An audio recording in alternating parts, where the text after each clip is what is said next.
شروع اللہ کے نام سے جو بڑا مہربان نہایت رحم والا ہے۔ اب آیت الکرسی آ رہی ہے جسے قرآن کی عظیم ترین آیت کہتے ہیں۔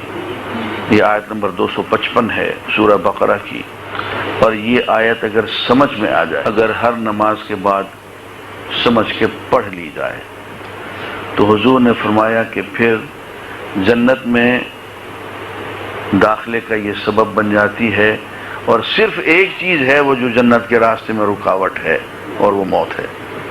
اور اس آیت کے ورد میں کبھی کمی نہ کریں، اور اس کو اگر آپ سمجھ کے پڑھیں گے تو عقائد اور اعمال دونوں کو سیدھا کر کے رکھ دیجیے۔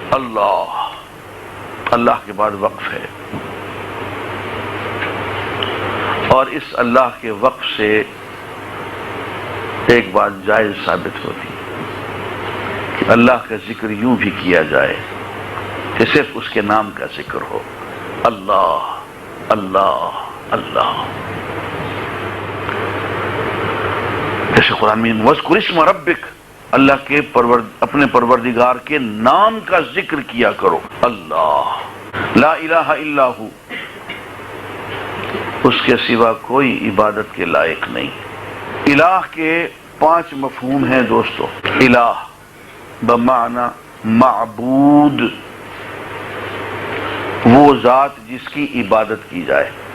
الہ بمعنی محبوب، وہ ذات جس سے محبت کی جائے۔ الہ بمعنی متصرف فی العالم، اس پوری دنیا میں تصرف اور اختیار اور طاقت رکھنے والا، جو چاہے کرے، کوئی اس کا ہاتھ پکڑنے والا نہیں۔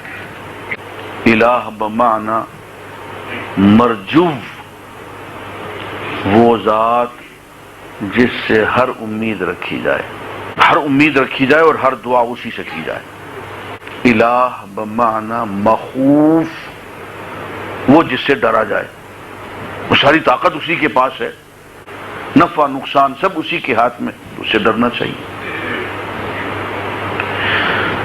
فرمایا لا الہ الا ہو، اس کے سوا کوئی معبود نہیں، اس کے سوا کوئی محبوب نہیں، اس کے سوا کوئی متصرف فی العالم نہیں، اس کے سوا کوئی ایسا نہیں جس سے امیدیں باندھی جائیں اور اس سے مانگا جائے، اور سوائے اللہ کے کوئی ایسی ہستی نہیں جس سے ڈرا جائے۔